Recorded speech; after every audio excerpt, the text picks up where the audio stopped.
Здравствуйте, смотрите в сегодняшнем выпуске. Президент Туркменистана выразил соболезнования руководству Пакистана. В Туркменистане прошли торжества по случаю праздника урожая. В рамках всенародной акции в Туркменистане высадили более 500 тысяч деревьев и другие новости. В Туркменистане прошла масштабная экологическая акция, в ходе которой было высажено 539 185 деревьев различных пород.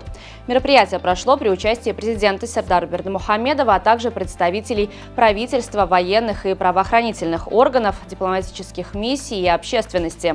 В ходе акции также были предприняты меры по уходу за ранее высаженными более 2 миллионами деревьев.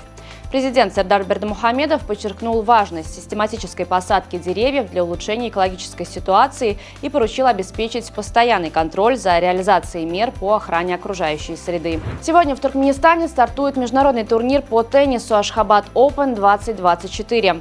К участникам спортивных состязаний с поздравлением обратился президент Сердар Бердымухамедов. В своем обращении глава Туркменистана подчеркнул, что турнир станет ярким событием в спортивной летописи Туркменистана и придаст мощный импульс развитию тенниса в стране. Президент Туркменистана Сердар Бердымухамедов направил глубокие соболезнования президенту Пакистана Асифу Али Зардари и премьер-министру Шахбазу Шарифу в связи с трагическим взрывом на железнодорожной станции в городе Квета.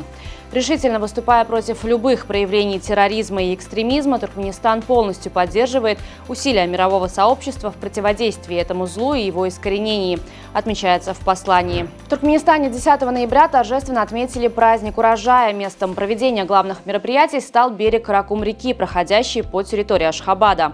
Под открытым небом была развернута выставка, где представлены достижения сельскохозяйственной и перерабатывающей промышленности страны, произведения прикладного искусства, образцы лучших видов средне- и тонковолокнистого хлопка, каждый из которых результат многолетней работы туркменских ученых-селекционеров, семена ведущих сортов туркменской пшеницы, различные хлебобулочные изделия. Представители отраслевых министерств, ведомств, бизнес-сообщества Туркменистана и зарубежных компаний приглашаются к участию в международной выставке и научной конференции «Туркментел-2024», которая пройдет с 14 по 16 ноября в Ашхабаде.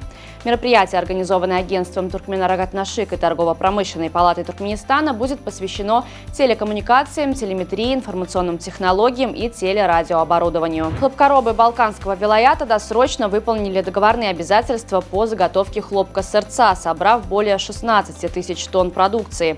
Успех был достигнут благодаря масштабной модернизации агропромышленного комплекса и внедрению современных технологий в сельскохозяйственное производство. Столица Азербайджана делает новый шаг к чистому воздуху. С 1 декабря по улицам Баку начнут курсировать современные электробусы, оснащенные по последнему слову техники. В салонах пассажиров ждут USB-зарядки, сенсорные кнопки, а для людей с ограниченными возможностями здоровья предусмотрены специальные пандусы. Водители прошли обучение работе с новыми транспортными средствами, которые оборудованы камерами кругового обзора для повышения безопасности движения. Для обслуживания электробусов построено новое депо на 210 машин с зарядными станциями.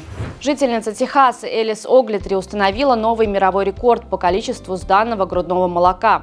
Ее вклад в спасение жизни недоношенных детей оценила книга рекордов Гиннесса. 36-летняя женщина пожертвовала 2645 литров грудного молока, что более чем вдвое превышает ее предыдущий рекорд.